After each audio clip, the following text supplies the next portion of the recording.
Rain fell in heavy sheets over the Matthews mansion, drumming on the roof and pooling into puddles in the expansive backyard. Most people would have stayed inside, warm and dry, watching the storm through glass windows, but not the triplets. Ethan, Luke, and Noah, 8 years old and full of energy, were running barefoot in the mud, shrieking with laughter. They kicked a muddy football at each other, slipping and sliding with every step. Clara, the family's maid, joined them without hesitation, her uniform soaked and clinging to her, mud splattered across her arms and legs. Her dark hair plastered to her face, yet she smiled brightly, keeping up with the boys' endless energy. Inside the mansion, Daniel Matthews, billionaire and father of the triplets, was finishing an early meeting he hadn't planned to attend. Work usually consumed his day, leaving little room for fun or family. But something told him to go home early. Maybe it was a feeling he hadn't felt in years, longing. He missed his sons. He missed laughter. He missed life outside his office walls. When Daniel arrived, the driveway was slick with rain. His expensive car splashed through puddles as he parked, and he hesitated at the sight of the backyard from the front door. Something felt different. He grabbed the handle, pushed open the door, and stepped out. Then he froze. There, under the relentless rain, were his triplets, glowing with joy. Mud covered their little clothes, their hair plastered to their foreheads, yet their smiles were unstoppable. They ran in circles, chasing the football, laughing so freely that it seemed to pierce the storm's heavy sound. And Clara was right there with them, chasing the ball, throwing it, slipping in puddles, her laughter joining the boys. Daniel's chest tightened. He had never seen anything like this. He had spent years controlling everything, his business, his mansion, his family's schedule. But here, the world was messy, chaotic, and beautiful. And for the first time in a long while, he felt wonder. The boys didn't notice him immediately. Their focus was on the game, their shrieks of laughter ringing out into the storm. Clara waved at him, a warm, drenched smile that made his heart flutter. "Mr. Daniel!" Ethan shouted, pointing at him. "Come play with us!" Daniel's eyebrows shot up. He hesitated, his polished shoes sinking slightly into the wet grass. Football in the rain? He hadn't done this in decades. The thought of slipping, getting muddy, or embarrassing himself almost made him step back inside. But then the boy's laughter reached him, and something inside him shifted. He looked at Clara. She caught his eye and grinned. "Don't just stand there," she called, mud splashing around her feet. Daniel shook his head, a small smile breaking through. His carefully controlled world felt distant now. He couldn't stay away. Slowly, he took a step forward. The rain hit him instantly, soaking his suit, plastering his hair to his head. For a moment, he felt shocked. He was a billionaire, a man of power, but here he was, drenched and unsure. Then he laughed, a full, genuine laugh, loud enough to surprise himself. The boys saw him moving and squealed with excitement. "Dad's coming! Dad's coming!" Daniel bent down and picked up the muddy football, careful not to slip too badly. The boys charged at him, Ethan kicking the ball toward him with all his might. Daniel slipped, fell into the wet grass, and laughed harder than he thought possible. Clara cheered, clapping her hands. "That's it! Now you're playing for real!" The backyard became a world of joy and chaos. Rainwater splashed everywhere. Mud coated the children, Clara and Daniel alike. They ran, slipped, tumbled, and laughed.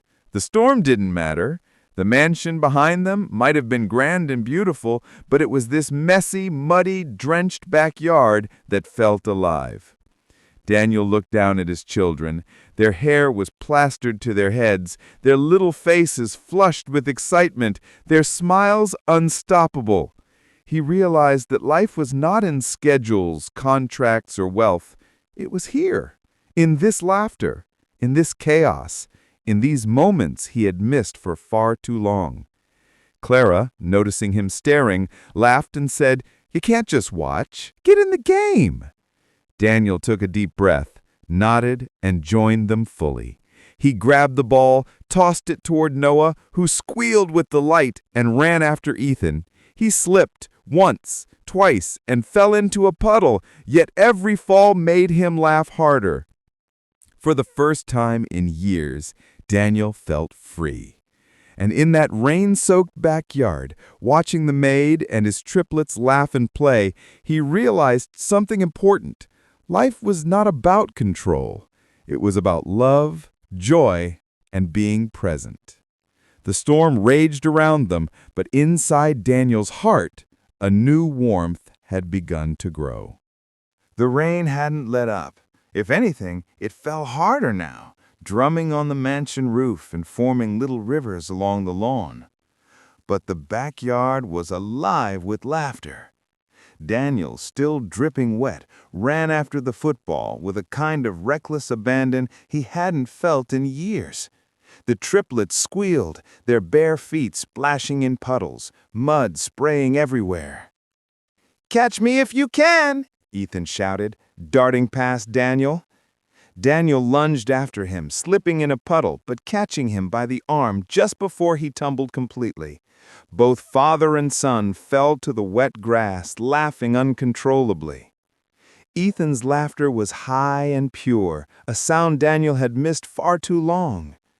The other two boys, Luke and Noah, charged at him, determined to take the ball. Clara joined in, running with them, her wet uniform clinging to her as she dodged and weaved, laughing freely. At first, Daniel felt awkward. He had never been clumsy like this. He had never fallen in mud chasing children, and the thought of slipping and ruining his expensive suit had made him hesitate earlier. But now he didn't care. Every laugh, every shout, every splash made him feel lighter than he had in years. "Dad, you're terrible at this," Luke yelled, kicking the ball past him and into a puddle. "Terrible? I'll show you terrible," Daniel shouted, diving for the ball, slipping again and landing flat in the mud. Clara doubled over with laughter, holding her sides. The boys rolled on the wet grass, squealing with delight. Daniel's hands were muddy, his suit soaked, and his hair plastered to his forehead. Yet he felt more alive than ever. He looked around at the three boys, their faces flushed and glowing with happiness, and at Clara, whose laughter rang like music in the storm. For the first time, he understood something crucial. Fun, joy, and love didn't require perfection or control. They required presence. The game continued, and Daniel began to forget himself entirely. He tossed the ball to Noah, who ran full speed and kicked it back, almost missing entirely. Daniel stumbled but caught it just in time, throwing it to Clara. She jumped and kicked it, sending it straight at Ethan, who tripped and landed in a puddle. Mud splashed everywhere as Daniel's face was covered as he laughed. "You're going down next," Daniel shouted, chasing after Luke, who zigzagged across the yard. They collided in a playful crash, tumbling into a muddy puddle together. The boys screamed with laughter, rolling around in the mud, and Daniel realized something amazing. He had never felt this kind of happiness before. It wasn't the luxury cars, the wealth, or the control of his business. It was this. Moments like these, messy and imperfect, full of laughter and love. Clara, noticing him pause for a moment to catch his breath, said softly, "You know, you're really good at this." Daniel smiled, wiping mud off his face. "I'm learning from the best," he said, nodding toward the boys. Noah ran up and grabbed Daniel's hand. "We love you, Dad! Don't stop!" Daniel's heart swelled. He felt tears mixing with the rain on his face. He had spent so long being serious, being distant, thinking love was measured in money or control. But here, in the rain, with his sons and Clara, he learned that love was in moments like these, slipping, falling, laughing, sharing joy without fear. The rain started to ease slightly, but Daniel didn't notice. He was focused on the boys, tossing the ball high, letting them chase it, laughing every time they slipped. Clara ran after them, encouraging them, making sure they stayed safe, yet still fully part of the fun. "Dad, catch it!" Ethan yelled, kicking the ball toward him. Daniel bent, caught it, and threw it as hard as he could. The boys ran after it, their small feet splashing through puddles. Daniel ran behind them, slipping once again, this time deliberately, falling into the largest puddle. The boys collapsed on him, laughing until they were breathless. Clara sank down beside them, shaking her head in disbelief, her laughter mingling with theirs. Finally, exhausted, they all collapsed on the wet grass, panting and soaked. Daniel looked at them, the rain dripping off his hair, his suit ruined, and felt an unfamiliar peace. He had spent so much time thinking he needed control, structure, and wealth to be happy. But now he knew happiness was right here, in muddy clothes, shared laughter, and being present with the ones you loved. Clara smiled at him, her dark eyes warm. "You know, you don't have to be perfect to be part of this family. You just have to be here." Daniel reached out, ruffling the boy's wet hair, and looked at Clara. "I'm here, and I'm not going anywhere." The triplets cheered, hugging him, their small hands covering his wetsuit, and Clara joined in, wrapping her arms around them all. For the first time in years, Daniel felt complete, not as a businessman, not as a billionaire, but as a father and as part of a family. The storm was fading, the rain easing into a soft drizzle. The puddles reflected the golden light of the setting sun, and Daniel realized something he would never forget.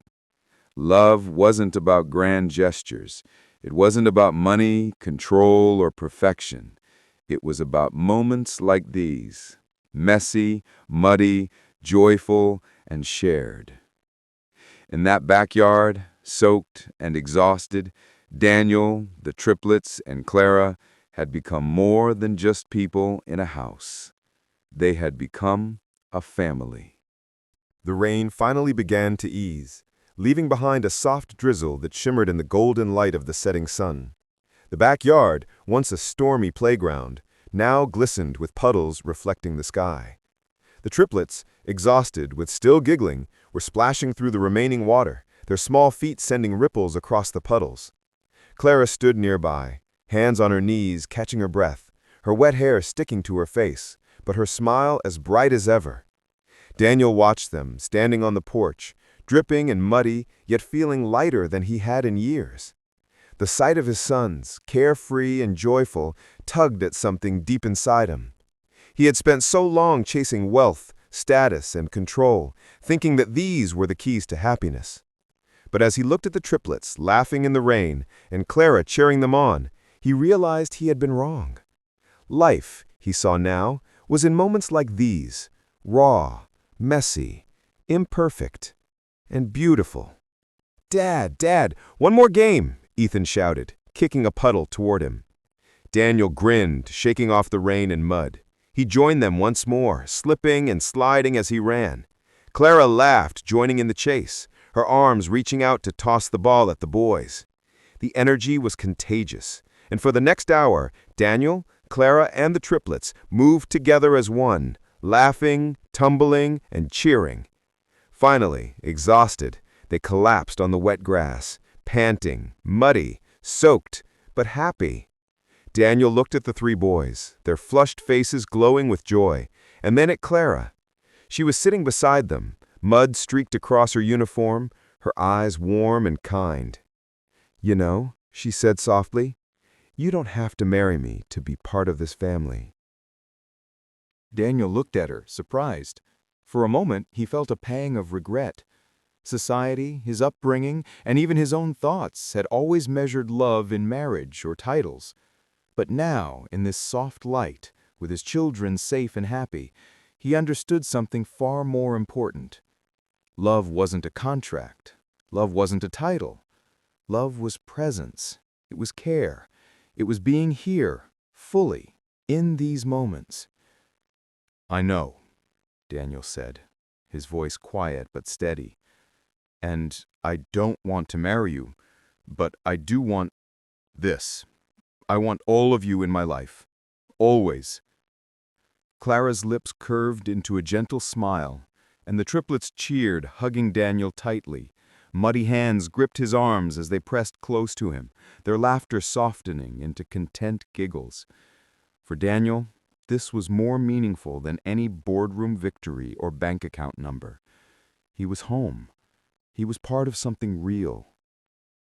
The storm had left the backyard glistening and muddy, but the mansion was warm inside. Clara led the way, helping the triplets wipe off the worst of the mud, while Daniel carried towels and blankets. Soon they were sitting together in the living room, wrapped in warm towels and blankets, sipping hot chocolate that Clara had prepared. The boys laughed at the stains on their clothes and the mud still caked under their nails. Daniel looked around at the scene, feeling a deep, quiet happiness. He realized that the bonds formed today, through laughter, play, and joy, were stronger than any contract or rule he had ever enforced. Clara hadn't just taken care of the boys, she had shown him how to live fully, how to love without conditions, and how to embrace life's messy, beautiful moments. Ethan leaned against his father, Luke snuggled close to Clara, and Noah held both their hands. Daniel felt tears prick his eyes, blending with the warmth in his chest. He didn't need titles, weddings, or perfection to define family. It was right here, in laughter, in care, and in joy. "You've made today perfect," Daniel said softly to Clara, who shook her head. "No, we did it together. This is what family is." Daniel smiled, feeling something he had never felt before: complete belonging. He had wealth, yes, but it was meaningless without love, connection, and presence. And here, with Clara and his sons, he had all of that. As the sun began to set, casting golden streaks across the wet lawn, the triplets ran to the windows to watch the last drops of rain fall. Daniel and Clara sat on the sofa, side by side, sharing a quiet moment. No words were needed. They had all found the truth of family. It wasn't about perfection, money, or even marriage. It was about care, presence, and love that could withstand any storm. That night, as the children slept, Daniel stood at the window, looking out at the backyard, now calm and quiet. He felt gratitude swelling in his chest. Clara hadn't just been a caretaker. She was a friend, a guide, and a part of the family he hadn't realized he could have. And the boys, they had taught him to laugh, to let go, and to cherish the moments that really mattered. In the quiet of the mansion, soaked towels drying by the fireplace, and the faint smell of rain lingering in the air, Daniel whispered softly, "Thank you." For the first time in his life, he didn't feel alone. They weren't a traditional family, but they were a real one. Messy, imperfect, muddy, laughing, but theirs. And that was enough. Sometimes the greatest happiness comes from the most unexpected moments. That day in the rain, Daniel learned that love doesn't need a title. It just needs presence, joy, and heart. And in that backyard, With 3 little boys and a woman who had become more than a caretaker, Daniel had found it all. They were a family. Not perfect, not traditional, but completely, beautifully together.